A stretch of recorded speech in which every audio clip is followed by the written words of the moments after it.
I am William Crawford. I am 70 years old and somehow still processing the deepest betrayal a father could ever experience. As the founder of a multi-million-dollar commercial heating and cooling empire, I spent my entire life building a legacy to provide for my family. Last month, during an upscale dinner meant to honor my late wife, my son slammed his scotch glass on the table, pointing a finger directly in my face. "Stop wasting my money," he hissed. I did not scream. I simply looked at him in dead silence. The very next day, I emptied every single bank account he thought he controlled and I disappeared completely. Before I continue this story, let me know where you are watching from in the comments below. Hit like and subscribe if you have ever had to stand up to family who underestimated your worth. Columbus, Ohio. It was a bitterly cold Tuesday evening in November. The kind of freezing wind that cuts straight through your overcoat and settles deep into your bones, much like the grief I still carried every single day. We were sitting in a dimly lit high-end steakhouse downtown. I was paying, of course. I always paid. The dinner was supposed to be a sacred occasion. We were gathered to mark the 3rd anniversary of the passing of my wife Diane. Diane was my absolute rock. She was the woman who stood by my side when I was just a 20-something kid, hauling heavy industrial air conditioning units out of a rusted Ford van. Back then, I was busting my knuckles open every single day, working 90-hour weeks just to keep the lights on. She was the heart of our family, the quiet strength behind Crawford Commercial HVAC. Together through decades of sheer grit and relentless sacrifice, we grew that tiny operation into a $40 million enterprise. Now sitting at this luxurious table, it was just me, my 35-year-old son Derek and his wife Monica. Derek had taken over as the chief executive officer of the company exactly 1 year ago. I had stepped back taking the title of chairman, believing it was finally time to let the next generation lead. Monica, a former real estate agent with a dangerous taste for flashy designer labels and exclusive country club, sat next to him. She was casually sipping a $30 glass of imported wine, looking bored and completely detached from the emotional significance of the evening. The ambiance in the restaurant was refined and peaceful. Soft jazz music played in the background. Crystal glasses clinked in toasts, and waiters moved quietly around the dining room. But our table felt suffocatingly heavy. There was a palpable toxic tension hanging in the air that I had been trying to ignore for months. Derek had been acting strange, distant, and increasingly arrogant. But I had continuously made excuses for him. I told myself he was simply adjusting to the immense pressure of running a massive corporation. I was wrong. When the waiter cleared our main courses and poured the last of the wine, I felt it was the right moment to share a personal decision. Matthias, it was a decision that had been bringing me a rare sense of comfort during a difficult week of mourning. I reached into the breast pocket of my tailored suit jacket and pulled out my personal leather-bound checkbook. I set it gently on the crisp white tablecloth. I looked directly at Derek, searching desperately for a trace of his mother in his eyes. "I have been thinking a lot about your mother this week," I said, keeping my voice steady, calm, and low. "You know how much she loved the St. Jude Community Church. That old building has been struggling with a collapsing roof for over 5 years. Diane always talked about fixing it for them. So, to honor her memory tonight, I am going to write a check for $50,000 from my personal savings account to cover the complete restoration of the church roof." I expected a simple nod of approval. I expected perhaps a shared moment of grief, a quiet acknowledgement of the incredible woman who gave him life. I expected my son to understand that this was a deeply personal tribute to the very foundation of our family. Instead, the reaction I received was instantaneous, visceral, and violently explosive.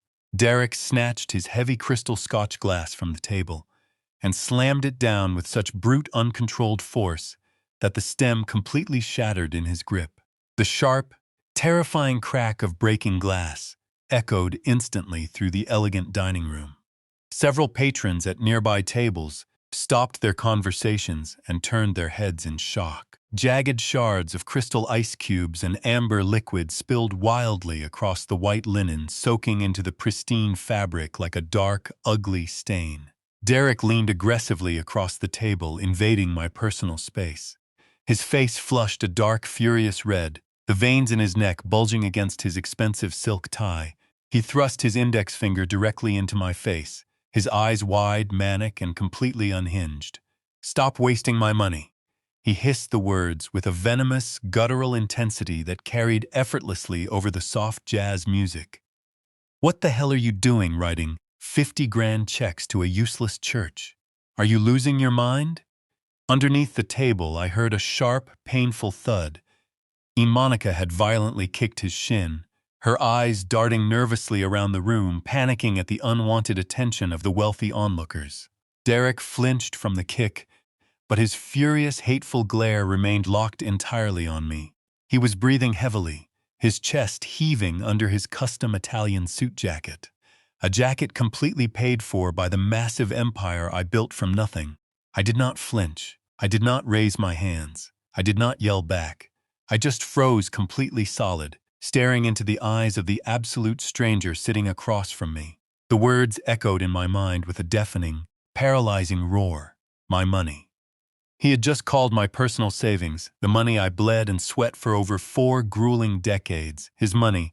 I had spent 28 years breathing in toxic fiberglass insulation. I had frozen on commercial rooftops in the dead of winter. I had sacrificed my own youth and health so he would never have to know the bitter taste of poverty. I stepped back from the daily grind for just one single year, and in that unbelievably short amount of time, his entitlement had mutated into something terrifyingly monstrous. He truly believed he owned my wealth. He truly believed he owned me. The silence that followed was suffocating. The entire restaurant seemed to hold its breath, waiting for the older man to explode, to cause a scene, to put the disrespectful son in his place. But I am not a man who fights in public. I am a man who observes, calculates, and executes. I slowly reached out, picked up my checkbook, and slid it back into my breast pocket. I did not utter a single word of defense or anger. I stood up slowly from the table, my posture perfectly straight. I reached into my wallet, pulled out 2 crisp $100 bills, and dropped them onto the soaked, glass-covered tablecloth to cover the ruined meal. I turned my back on my son and his wife. I walked out of the restaurant, pushing through the heavy wooden doors and stepping out into the freezing Columbus night. The chilling wind hit my face, but I barely felt it. My mind was completely clear. My heart, though broken, was beating with a cold, terrifying new purpose. I knew right then, without a shadow of a doubt, that the war for my life had already started. I would not be a victim. I would be the architect of their absolute and total destruction. I woke up before dawn the next morning. Decades of waking up at 4:30 to load trucks and review blueprints had permanently hardwired my internal clock. The house was painfully quiet. It was a massive, sprawling brick estate in Upper Arlington that Diane and I had purchased 20 years ago. Without her, it just felt like an empty museum. I brewed a pot of black coffee and sat at the kitchen island, watching the frost cling to the bare branches of the oak trees in the backyard. My mind was replaying the events of the previous night, Derek shattering the glass, the rage in his eyes, the terrifying sense of entitlement. My money, he had said. The coffee tasted like ash in my mouth. By 8, the winter sun was barely breaking through the thick gray Ohio clouds. That was when the heavy brass knocker on my front door echoed through the silent hallway. I was not expecting anyone. I set my mug down slowly, walked across the expansive foyer, and I carefully opened the heavy front door. Derek and Monica were standing on my front porch. The freezing wind was whipping Monica's perfectly styled blonde hair across her face. Derek was holding a massive shrink-wrapped Harry and David fruit basket, complete with an oversized, ridiculous gold ribbon. He looked awful. His eyes were bloodshot, and his skin had the pale, clammy sheen of a man who had spent the entire night nursing a severe scotch hangover. Monica, on the other hand, looked impeccably put together in a tailored cashmere coat, holding a pair of expensive leather gloves. She wore a bright, incredibly forced smile that did not quite reach her eyes. "Dad," Derek said, his voice raspy and remarkably smaller than the booming roar he had used at the steakhouse. "Can we come in, please? We really need to talk to you." I stared at them for a long, heavy moment. My instincts, the same instincts that had saved my company from bankruptcy during 3 separate economic recessions, told me to shut the heavy wooden door right in their faces. But a good businessman never closes a door until he knows exactly what the person on the other side is trying to sell him. I stepped back silently, pulling the door wide to let the freezing air and my uninvited guests inside. They stepped into the warm foyer, bringing the scent of expensive perfume and nervous sweat with them. Derek practically shoved the heavy fruit basket into my hands. I took it, feeling the absurd weight of the overpriced pears and gourmet cheeses, and carried it into the kitchen. I set it down on the granite counter without removing the ridiculous gold ribbon. I gestured toward the living room, leading them into the formal sitting area that Diane had decorated with so much love. I took my usual armchair by the fireplace. Derek and Monica sat tightly together on the edge of the long leather sofa, looking like 2 guilty teenagers called into the principal's office. The silence in the room stretched out thick and suffocating. I did not offer them coffee. I did not offer them water. I simply crossed my hands in my lap and waited for them to speak. In negotiations, the first person to break the silence is usually the one who loses. I had the patience of a stone. Derek cracked first. He leaned forward, resting his elbows on his knees, and buried his face in his hands for a brief theatrical second. "Dad, I am so incredibly sorry about last night." He began, his voice laced with manufactured heavy remorse. "My behavior at the restaurant was completely unacceptable. I was out of line, and I deeply regret causing a scene, especially on the anniversary of Mom passing away. I know how much that meant to you." I remained perfectly still, my expression neutral. I did not offer a nod of forgiveness. Derek swallowed hard, shifting uncomfortably on the leather cushion. "It is just the stress, Dad. The pressure of running Crawford Commercial HVAC is eating me alive. We are expanding into the Cleveland and Cincinnati markets simultaneously, and the supply chain issues are causing massive delays with our industrial rooftop units. I have not slept a full night in 3 weeks. Last night I had way too much scotch on an empty stomach. When you pulled out that checkbook to give away $50,000, I just panicked." I snapped. "I felt like the weight of the entire company was crushing my chest, and I took it out on you. Please, you have to believe me, that is not who I am. I did not mean those words." I listened to his excuse, analyzing every syllable. He was blaming the alcohol. He was blaming the supply chain. He was blaming the very company I had built and handed over to him on a silver platter. He was taking absolutely zero genuine accountability for the hatred and entitlement that had poured out of his mouth.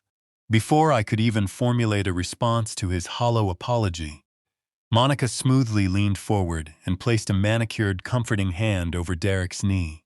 She looked at me with an expression of profound, sickeningly sweet concern.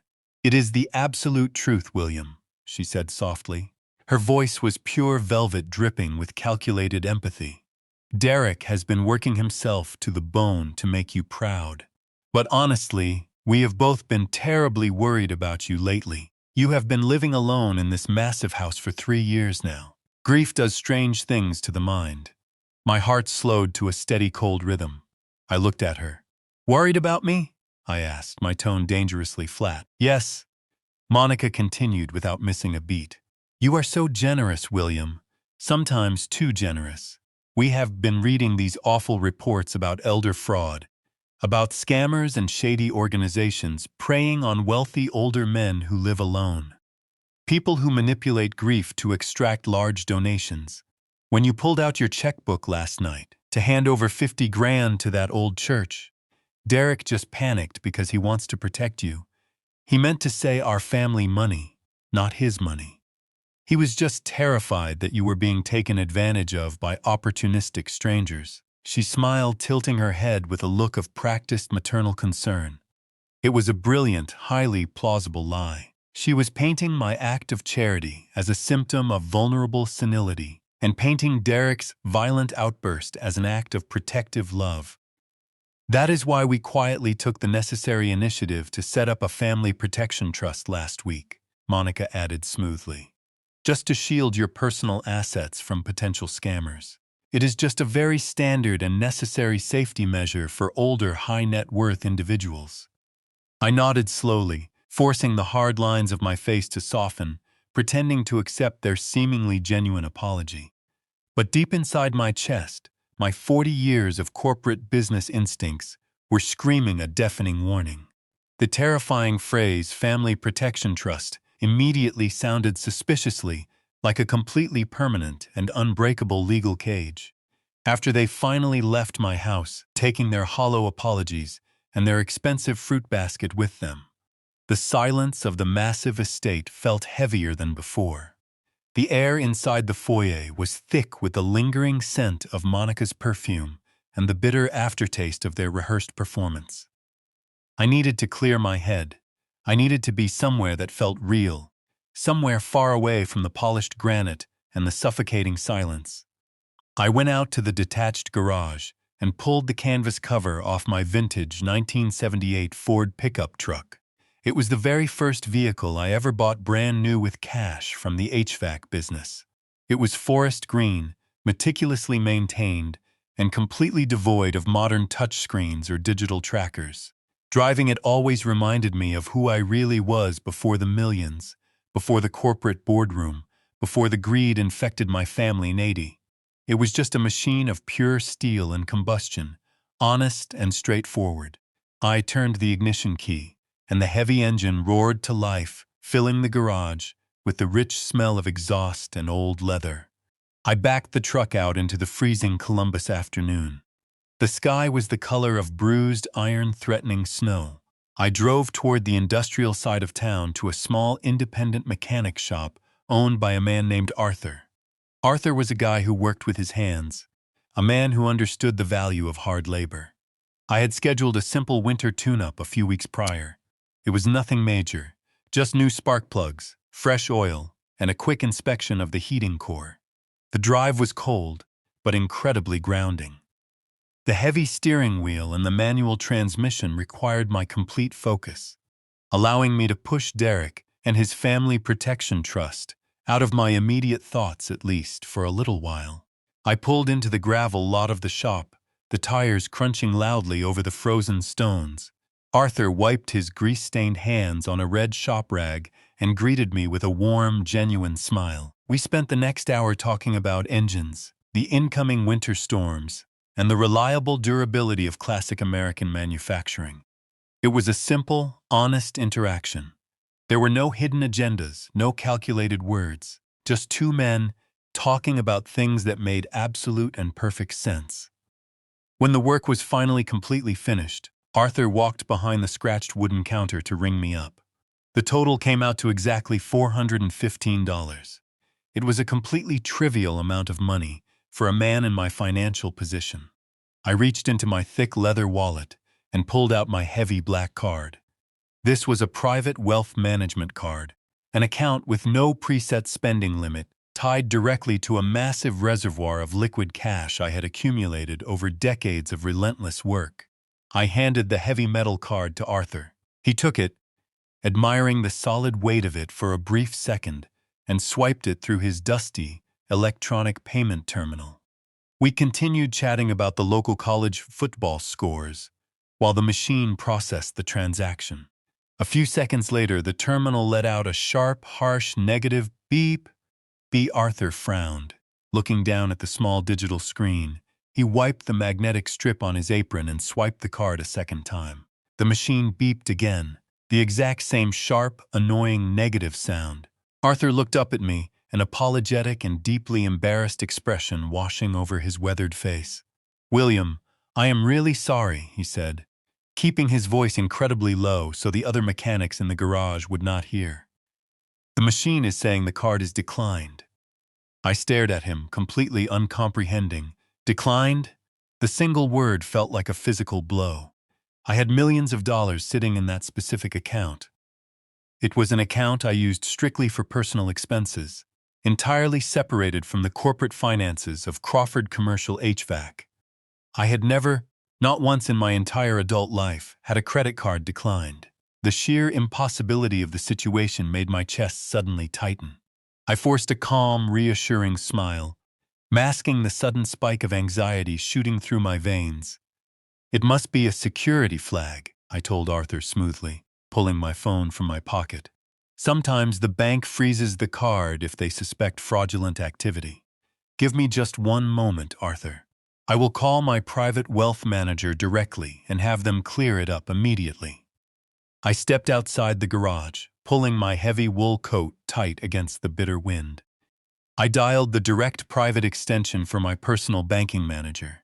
His name was Richard, a senior executive at a major national bank who handled my portfolio personally.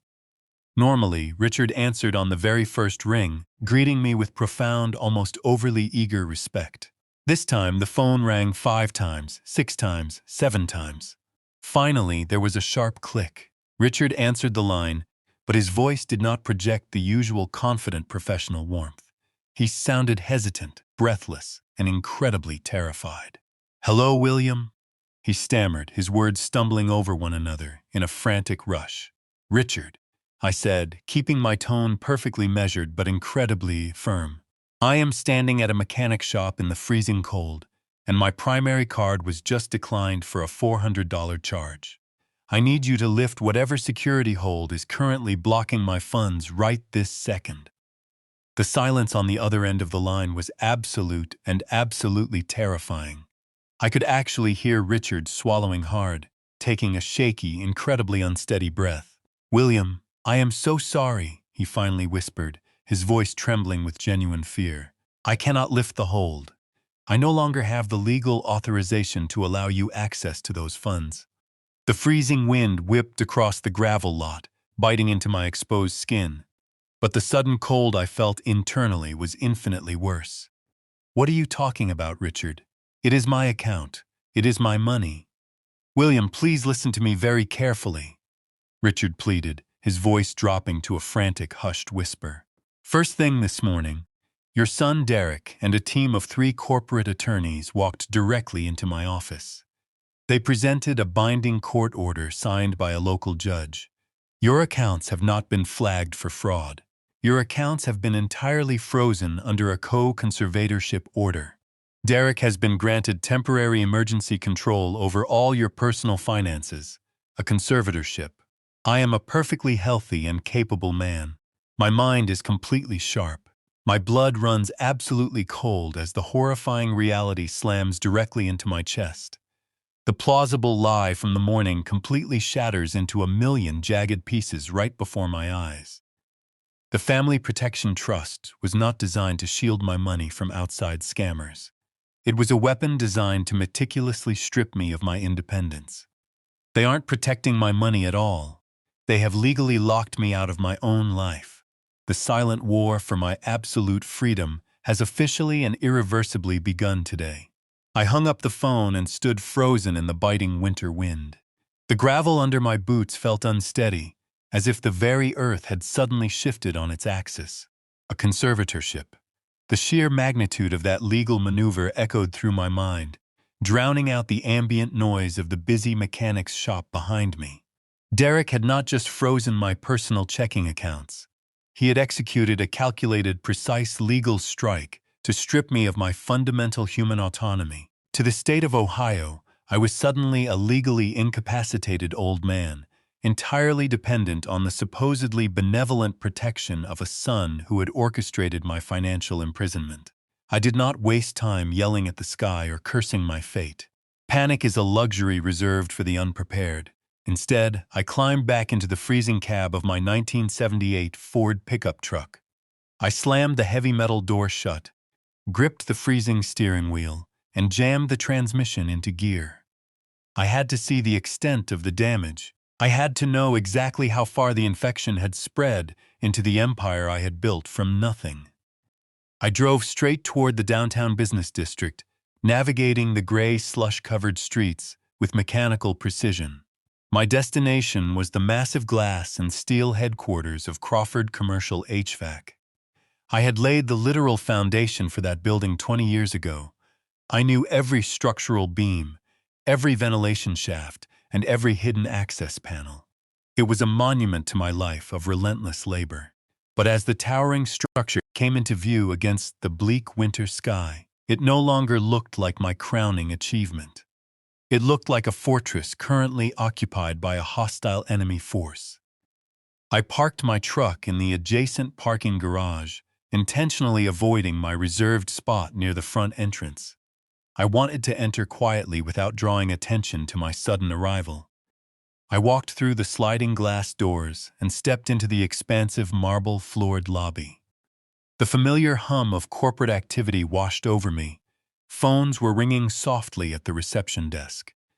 Employees in sharp suits walked briskly across the polished stone, and the low murmur of business deals filled the warm air. Nobody paid any special attention to the 70-year-old man walking toward the back corridor. I bypassed the main reception desk and headed directly for the private executive elevator bank. This was a secure access point designed exclusively for top-tier management. I reached into my coat pocket and retrieved my heavy gold-trimmed founder badge. It was a unique key card that granted me unrestricted total access to every single floor, secure room, and digital terminal within the entire global corporate network. I held the badge up to the sleek black security scanner mounted beside the polished steel elevator doors. I anticipated the familiar soft green glow and the quiet metallic click of the unlocking mechanism. Instead, the scanner let out a harsh, abrupt beep. A bright, glaring red light illuminated the digital panel. The display read, "Access denied." I stood there staring at the red light. I swiped the badge a second time.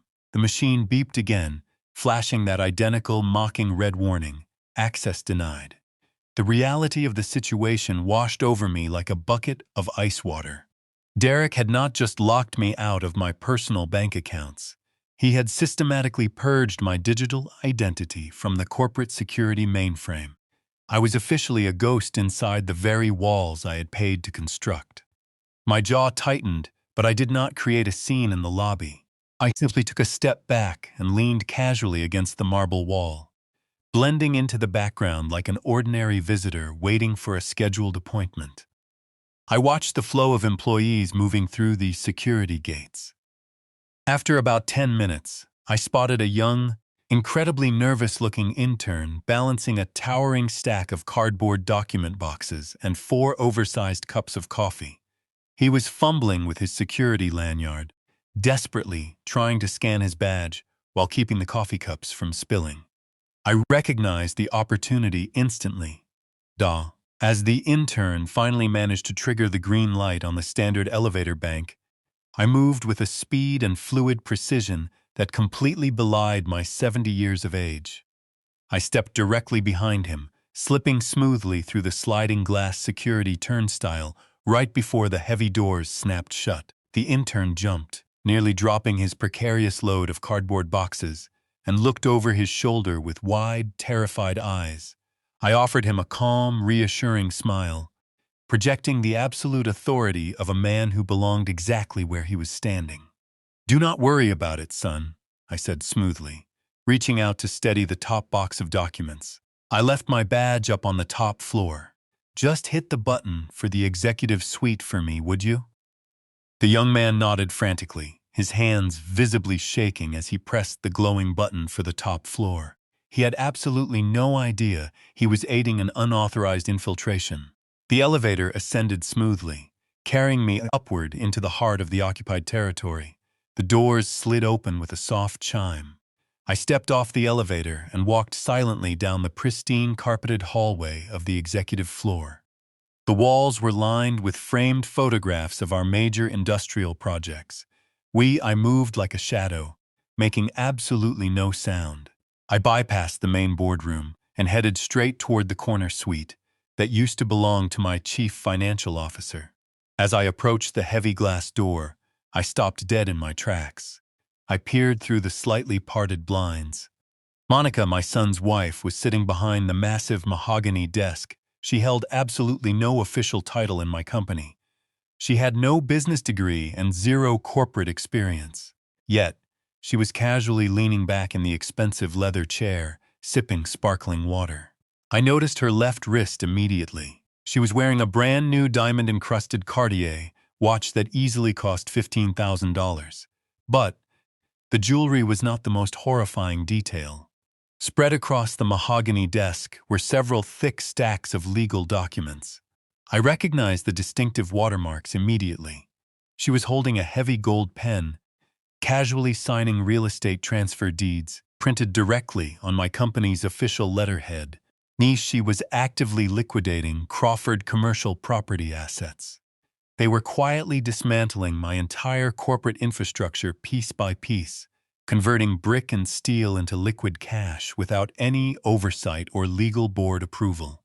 She was selling off the physical warehouses and distribution centers I had purchased decades ago, likely funneling the massive profits into whatever offshore shadow accounts they had secretly established.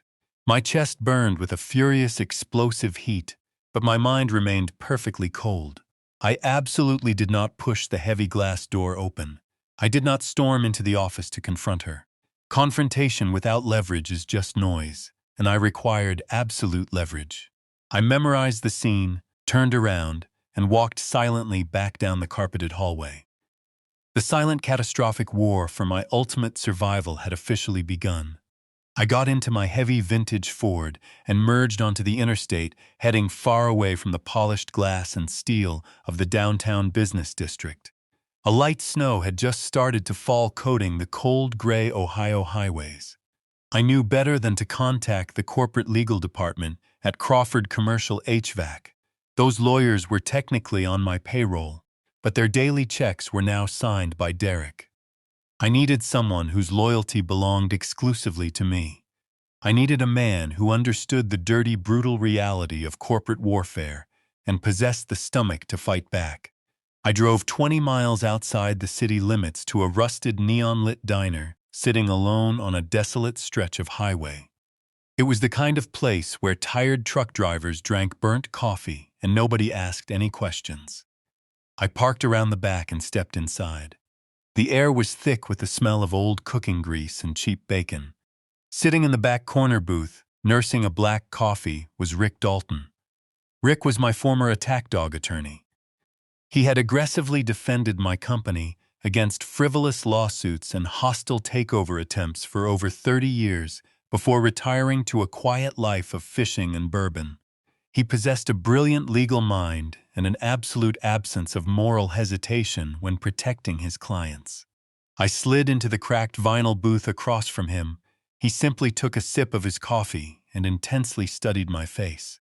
"You look like a man who just watched his own funeral," Rick said, his voice gravelly and low. I laid out the entire timeline with surgical precision.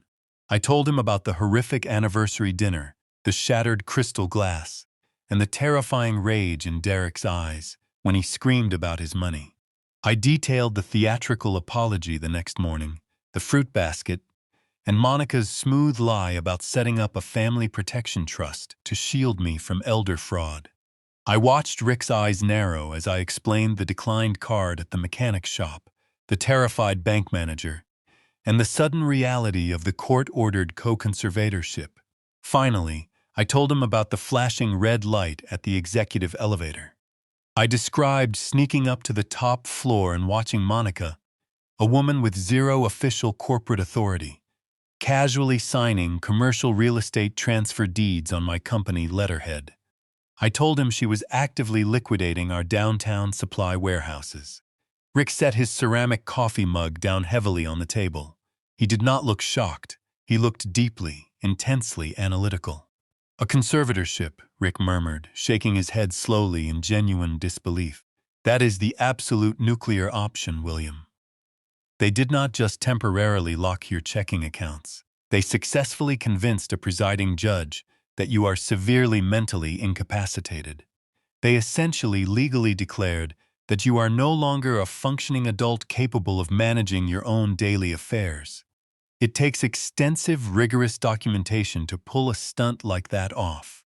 They would absolutely need a licensed medical professional to sign a sworn affidavit confirming your severe cognitive decline. They have been meticulously planning this corporate and personal coup for many months. I need to know exactly how deep this treacherous knife goes, I said, keeping my voice incredibly steady despite the massive adrenaline spike pounding violently in my chest. I need to know exactly what they have stolen, and I need to know it right this second. Rick did not hesitate for a single moment. He reached into his worn leather briefcase and pulled out a battered laptop. He flipped it open right there on the sticky diner table, completely ignoring the young waitress, who walked by to top off his mug. He connected to a secure encrypted mobile hotspot and began typing furiously. The rapid clacking of the plastic keyboard was the only sound between us for several agonizing suspended minutes. Rick was entirely bypassing the standard public search engines, digging directly into the deeply buried county public records and restricted state judicial databases. I carefully watched the reflection of the glowing screen against his thick reading glasses. His jaw tightened remarkably. "The Family Protection Trust is a real entity," Rick said, his eyes scanning the dense legal jargon rapidly scrolling across his monitor. "But it is not a protective shield, William. It is a massive financial vacuum. They deliberately structured it as an ironclad, irrevocable trust, specifically naming Derek as the primary controlling trustee and Monica as the secondary. They have already aggressively funneled the vast majority of your liquid personal assets into it. The fraudulent conservatorship gave them the absolute legal authority to move your money instantly without requiring a single authorizing signature from you. You are completely legally locked out of your own life savings. But those commercial real estate transfers you clearly saw Monica signing, that is what truly worries me the absolute most. They are rapidly liquidating your prime commercial properties to immediately generate massive amounts of highly untraceable cash." Rick fell completely silent again, his fingers flying rapidly across the keys as he drastically shifted his search parameters. He swiftly opened a brand new tab, pulling up the secure county property tax assessments and residential deed records. He carefully typed in the specific address of my massive, sprawling Brecca estate located in Upper Arlington, the beautiful home where Diane and I had joyfully raised our entire family, the quiet home where I had slept peacefully just last night, the grand home I had completely and proudly paid off 20 full years ago. The digital loading icon spun in a continuous agonizing circle for what felt like an absolute eternity. Finally, the page successfully populated with a dense, complicated block of official government text. Rick abruptly stopped typing. He took a slow, incredibly heavy breath and looked directly up at me. His expression was significantly grimmer than I had ever seen it in our entire 30-year professional relationship. "William," he said quietly, his voice carrying a dark weight that made my stomach instantly drop, "I need you to brace yourself." Rick turned the laptop completely around and slid it across the sticky table so it faced me directly. I looked straight down at the glowing screen. There in stark black and white digital text was the official deed to my Upper Arlington estate, but my name was completely gone. In its place, listed as the absolute sole owners of the property, were Derek and Monica Crawford. The date of the fraudulent transfer was stamped clearly at the bottom. It had been executed 3 weeks ago. My signature had been entirely flawlessly forged. My blood ran completely cold. The chilling reality of my dire situation finally crystallized with absolute terrifying clarity. I did not just lose my company or my bank accounts. I had literally lost my only physical sanctuary. If I went back to that house right now and angrily confronted them with this profound, unforgivable betrayal, they would not just simply ignore me. They could legally evict me on the very spot, call the local police, and have me immediately arrested for trespassing in what used to be my own home. I walked out of that greasy diner with Rick Dalton's grim warning ringing in my ears. The freezing night air hit my face, but I felt absolutely nothing. My own son had forged my signature. He had stolen the very house where his mother had rocked him to sleep. If I drove back to my estate right now, I would be walking into a legal trap. Derek and Monica could have me arrested for trespassing. I climbed into the cab of my vintage pickup truck and drove to a modest motel on the edge of the county line, paying in cash. I sat on the lumpy mattress and stared at the wall. Panic is the ultimate enemy of logic. I had to dismantle Derek's illusion of absolute control. To do that, I needed the undeniable proof of his corporate theft. Derek always looked at me like I was an obsolete dinosaur.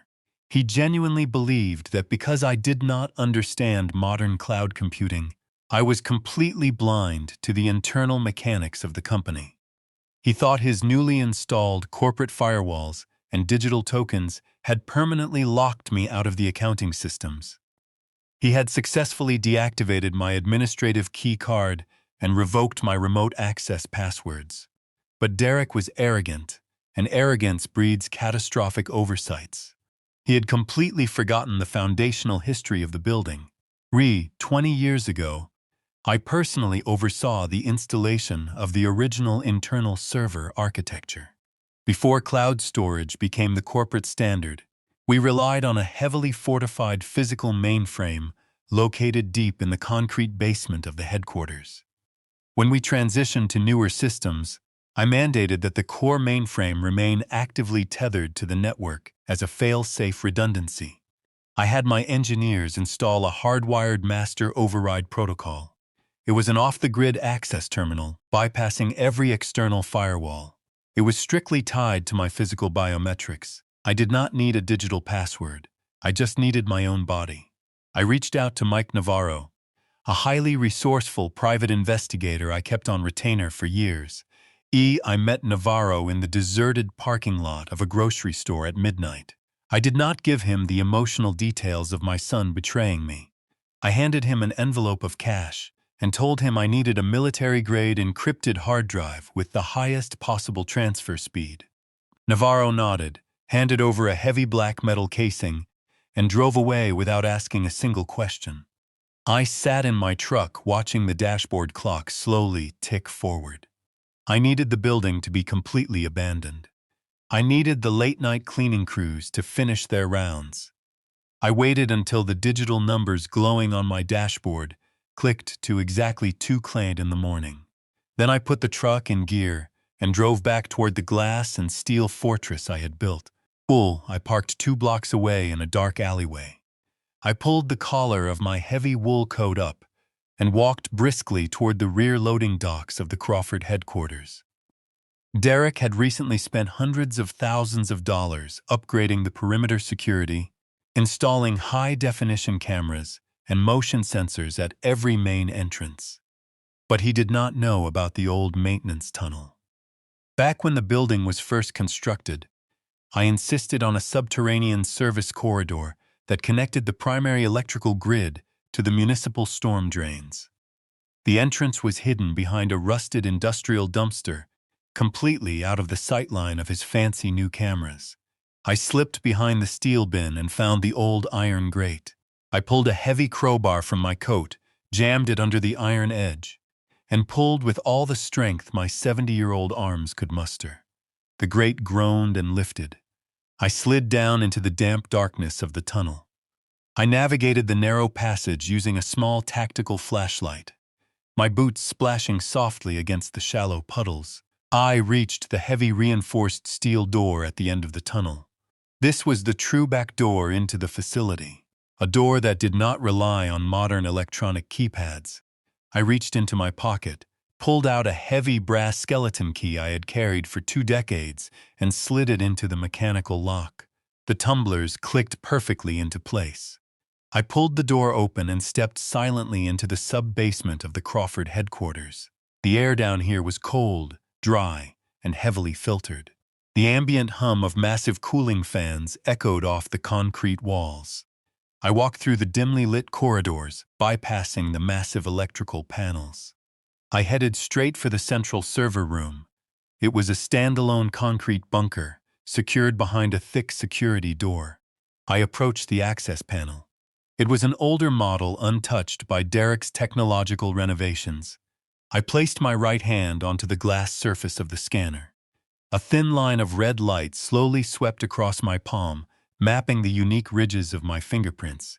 The machine let out a mechanical hum processing the physical data.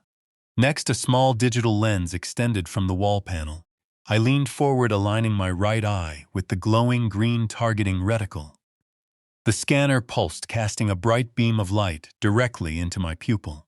It was analyzing the complex vascular structure of my retina cross, referencing the biological markers against the foundational code of the master override protocol.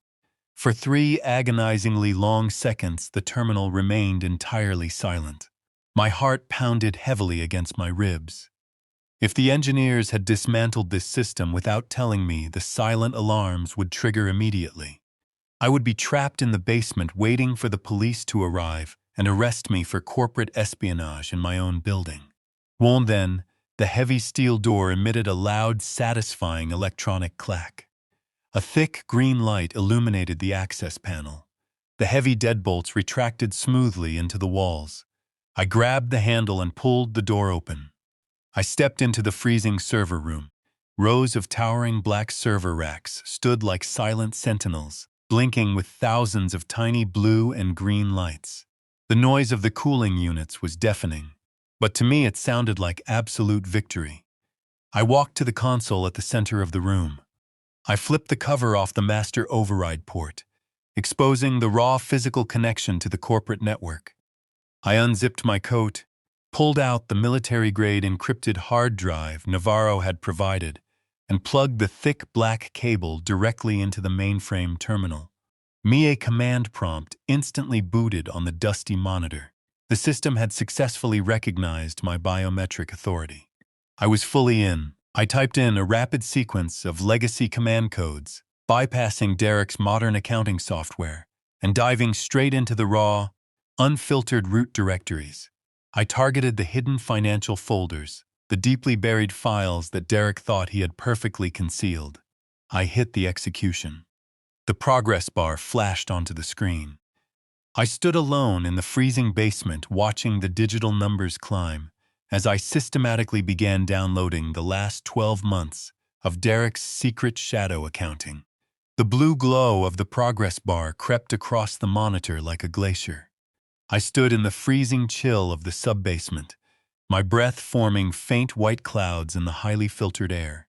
The military-grade hard drive hummed quietly, digesting massive blocks of compressed financial data.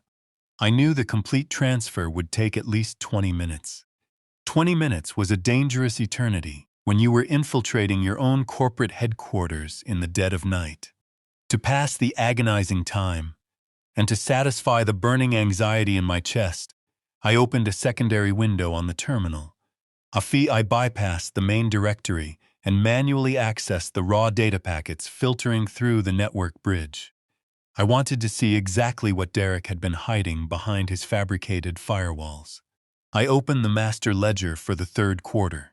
The spreadsheet populated instantly, filling the screen with thousands of individual line items. At a casual, superficial glance, everything looked perfectly normal. The payroll distributions were accurate. The standard supplier invoices matched the quarterly projections. The overhead costs for our distribution centers aligned with historical averages. Derek had hired someone incredibly skilled to paint this beautiful, fraudulent picture. But I did not build a $40 million empire by looking at the surface. I knew the intricate rhythm of this company better than I knew my own heartbeat. I isolated the outgoing vendor payments and filtered them by origination date, specifically targeting the exact month Derek officially assumed the role of Chief Executive Officer. The true story emerged almost immediately. Hidden beneath the massive legitimate purchases of industrial copper piping and commercial-grade refrigerants, there was a steady, rhythmic bleed. I found a recurring weekly outgoing wire transfer routed to an entity listed as Apex Logistics Solutions. The invoices were vaguely coded as expedited supply chain management fees. They were consistently billed at $45 COZN a week. I cross-referenced our approved vendor database. Apex Logistics Solutions did not exist in our system before last November. I ran a secondary search through the state corporate registry database using the raw command terminal. Apex Logistics Solutions was a limited liability company registered to a generic post office box in Delaware. The listed managing director was a corporate proxy firm. It was a classic textbook shell company. My son was bleeding Crawford commercial HVAC dry. I kept digging, my fingers moving across the plastic keyboard with a cold, mechanical fury. Apex was just the beginning. I uncovered 5 more ghost entities: Horizon Strategic Ventures, Summit Global Purchasing, Pinnacle Consulting Partners. Every single one of them was a fabricated shell, siphoning hundreds of thousands of dollars out of our operating capital, under the guise of vague administrative services and imaginary consulting fees. Over the last 12 months, Derek had effortlessly embezzled nearly $4 million directly from the primary operational accounts. The sheer scale of the theft was staggering, but as I scrutinized the balance sheets, a terrifying inconsistency caught my eye.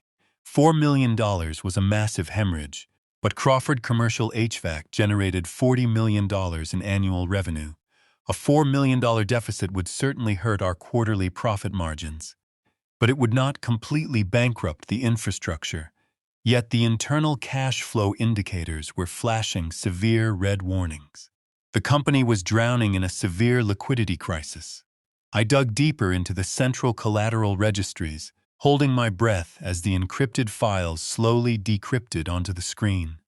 What I found next made the physical embezzlement look like a minor administrative error. Derek was not merely stealing cash to fund his luxurious lifestyle. He was actively utilizing the entire corporate entity as collateral. I opened a deeply buried directory labeled Offshore Liabilities. My son had taken the physical assets of Crawford Commercial HVAC, the heavy machinery, the sprawling distribution warehouses, the fleet of 300 service trucks, and he had legally pledged them against massive, highly leveraged offshore margin accounts. He was borrowing tens of millions of dollars from unregulated international financial institutions using the lifeblood of my company to guarantee the massive loans. He was funneling the borrowed capital into high-risk, incredibly volatile foreign exchange markets and aggressive short-term investment strategies. He was playing the ultimate game of financial roulette gambling with the foundation of the empire I had sacrificed my life to build. If those offshore margin calls suddenly failed, the international lenders would legally seize every asset tied to the Crawford name. They would take the warehouses. They would take the trucks. They would take the tools right out of my employees' hands. Derek had effectively strapped a massive financial bomb to the very core of the company, and the timer was ticking down rapidly. My chest tightened with a suffocating, blinding rage. I gripped the edge of the metal server rack, my knuckles turning completely white. He had looked me straight in the eye at that high-end steakhouse, slammed his crystal glass on the table, and screamed about me wasting his money. He was projecting his own catastrophic financial ruin directly onto me. He needed the Family Protection Trust to absorb my personal wealth because he had decimated the corporate wealth. The progress bar on the monitor finally hit 100%. A green notification box popped onto the screen, confirming the massive data transfer was completely successful. I ejected the military-grade hard drive from the port and slipped it deep into the inside pocket of my thick winter wool coat. I closed the raw command terminal, wiping my digital footprint from the master override registry to ensure Derek's technology team would never realize I had breached their fortress. I sealed the access port tight and stepped back into the dark, freezing concrete corridor of the sub-basement. The heavy steel security door clicked shut loudly behind me, re-engaging the massive internal deadbolts automatically with a heavy thud. I finally possessed the raw financial data. I possessed the undeniable proof of his offshore financial fraud and the devastating reckless collateralization of my entire life's work. I could hand this encrypted hard drive to the federal authorities in the morning and watch my son be carried away from his office in steel handcuffs. But the raw financial data alone was simply not enough. The accounting ledgers definitively proved the underlying mechanics of the corporate theft, but they completely failed to reveal their tactical strategy. Derek and Monica had successfully orchestrated a fraudulent medical conservatorship to strip away my human rights and steal my home. They obviously possessed a specific, meticulously coordinated physical plan to remove me from the daily equation permanently. I desperately needed to know exactly when they intended to execute their final devastating blow against me. I needed to know their exact timeline before they could manage to blindside me again with another devastating legal or medical attack. I could not simply leave the building tonight and passively wait for their invisible trap to suddenly spring completely shut around my neck. I needed active ears directly inside the executive suite. I absolutely needed to hear every single spoken word they exchanged in the complete undisturbed privacy of that massive, luxurious corner office. I slipped the heavy encrypted hard drive deeper into my thick wool coat and turned my back on the glowing server banks. The concrete sub-basement was eerily quiet as I retraced my steps through the dimly lit corridors. I had secured the raw financial data, but data was merely a historical record of what Derek had already stolen. I needed forward intelligence. I needed the tactical blueprint of their next move against me. To get that, I had to ascend into the belly of the beast. I bypassed the main service elevator, knowing its digital tracking log would record any movement even with an override command. Instead, I moved toward the central concrete stairwell. The heavy steel fire door groaned slightly as I pulled it open. I began the arduous climb to the top floor of the corporate headquarters. The physical exertion burned in my 70-year-old lungs, but the cold fury radiating through my veins pushed me upward. I climbed past the manufacturing floors, the logistics departments, and the human resources divisions. Every floor represented a distinct chapter of my life, a piece of the sprawling empire I had built with my bare hands and endless sacrifice. Now it was entirely occupied by a son who viewed my legacy as his personal slush fund. I reached the heavy fire doors of the executive level. The corridor beyond was pitch black, illuminated only by the faint ambient glow of emergency exit signs. The thick plush carpeting completely absorbed the sound of my heavy winter boots as I moved silently down the hallway. I passed the boardroom and the senior vice president suites, keeping my eyes fixed firmly on the massive double doors at the far end of the hall, Derek's corner office, the nerve center of his fraudulent operation. The door was locked with a modern biometric deadbolt, a costly security upgrade he had installed immediately after taking over my position as chief executive officer. He genuinely believed that modern technology made him invincible. He forgot that I was the man who oversaw the installation of the very doors he stood behind. I reached into my pocket and retrieved a small, specialized magnetic bypass key. Navarro had provided it to me weeks ago when my suspicions first began to materialize. I slid the thin strip of magnetized metal directly into the microscopic gap between the digital strike plate and the door frame. I wiggled it gently, applying precise pressure, until I heard the faint, satisfying click of the mechanical tumbler releasing. The heavy wooden door swung inward on silent hinges. I stepped into the vast executive suite and closed the door softly behind me. The room was bathed in the pale, ghostly light of the winter moon shining through the floor-to-ceiling windows. The sheer opulence of the space was sickening. Derek had completely renovated my old office. He had torn out my practical oak desk and replaced it with a massive slab of imported Italian marble. He had installed a private wet bar and filled the shelves with crystal decanters and bottles of scotch that cost more than my first service van. He was living like a billionaire king on the edge of a catastrophic financial precipice. I walked deliberately across the room and stood directly behind his marble desk. I reached into the inner lining of my coat and pulled out a small sealed plastic envelope. Inside was a piece of military-grade surveillance equipment procured by Mike Navarro. It was a micro-audio transmitter barely the size of a standard coin cell battery. Me. It was equipped with an omnidirectional condenser microphone, capable of picking up a mere whisper from 30 feet away. The device was incredibly powerful, but it had one significant vulnerability. It required a continuous power source to maintain an active transmission for more than 48 hours. I could not risk the battery dying before Derek and Monica revealed their final devastating plan. I needed a permanent power supply. I looked down at the right corner of the marble desk. Resting there was a heavy custom-crafted brass reading lamp. My heart tightened with a sharp, unexpected pang of sorrow. I had commissioned that specific lamp from a local artisan as a gift for Derek on the day I officially promoted him to Chief Executive Officer, Mal. It was meant to symbolize the passing of the torch, a beacon to guide him through the difficult decisions of corporate leadership. Now that deeply sentimental gift was going to become the very instrument of his absolute downfall. I pulled a small multi-tool from my pocket and unfolded the precision screwdriver. I carefully laid the heavy brass lamp on its side across the smooth marble surface, making sure not to scratch the polished stone.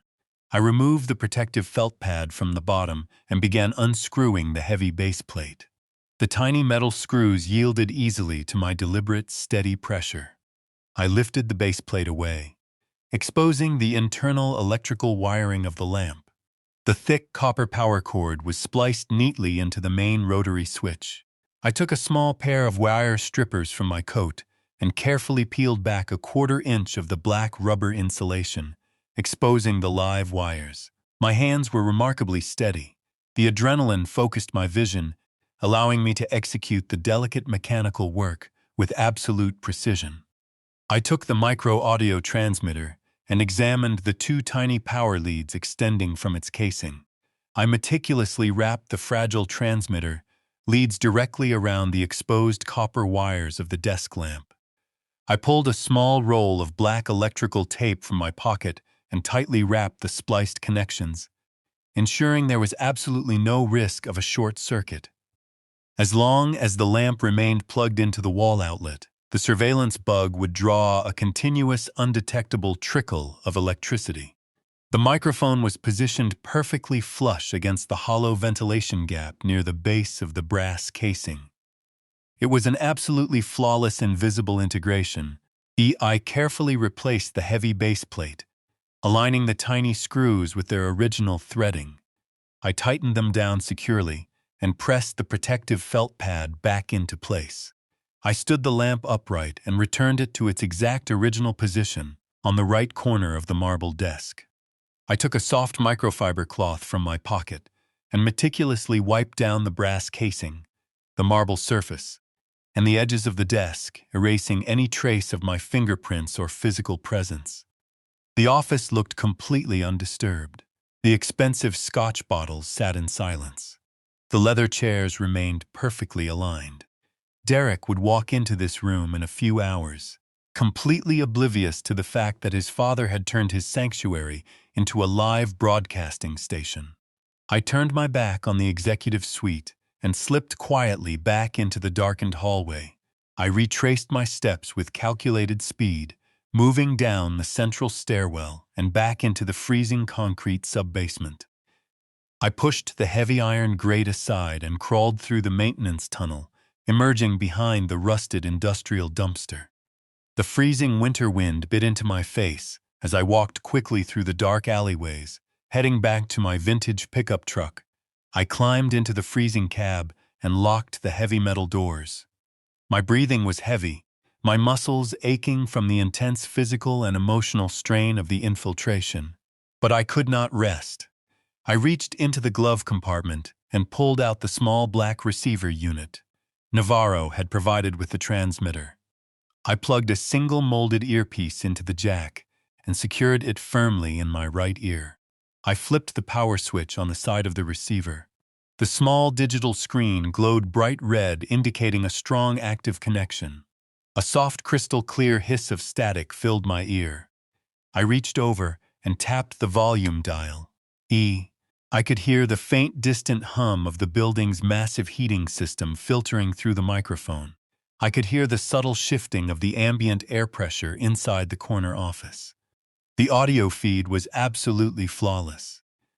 I leaned back against the worn leather seat of my truck, staring through the frost-covered windshield at the towering glass headquarters across the street.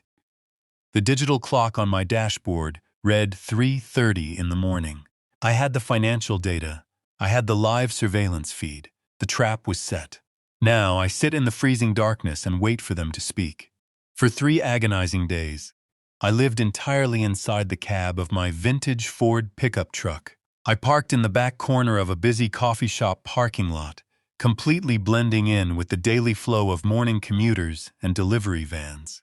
The spot gave me a perfect, unobstructed view of the Crawford commercial headquarters just down the street. The weather had turned brutally unforgiving. A relentless freezing sleet battered the windshield, layering the glass in a thick sheet of gray ice. I kept the engine running just enough to prevent the heater core from freezing over surviving on bitter black coffee and stale protein bars. My entire existence had been violently reduced to the continuous soft hiss of static playing through the molded plastic earpiece secured firmly in my right ear. I was a phantom haunting the perimeter of my own stolen empire. The micro-audio transmitter I had meticulously wired into Derek's brass reading lamp functioned with terrifying perfection. The microphone was incredibly sensitive. I could hear the faint scratching of his expensive fountain pen against paper. I could hear the subtle shifting of his leather executive chair. I could hear every single mundane corporate conversation, every supply chain complaint, and every routine vendor negotiation. Listening to my son play the role of the visionary chief executive officer made my stomach churn with a sickening blend of profound sorrow and escalating rage. He sounded so incredibly confident, projecting the false authority of a self-made man, completely ignoring the fact that he was standing on the foundation of my lifetime of grueling labor.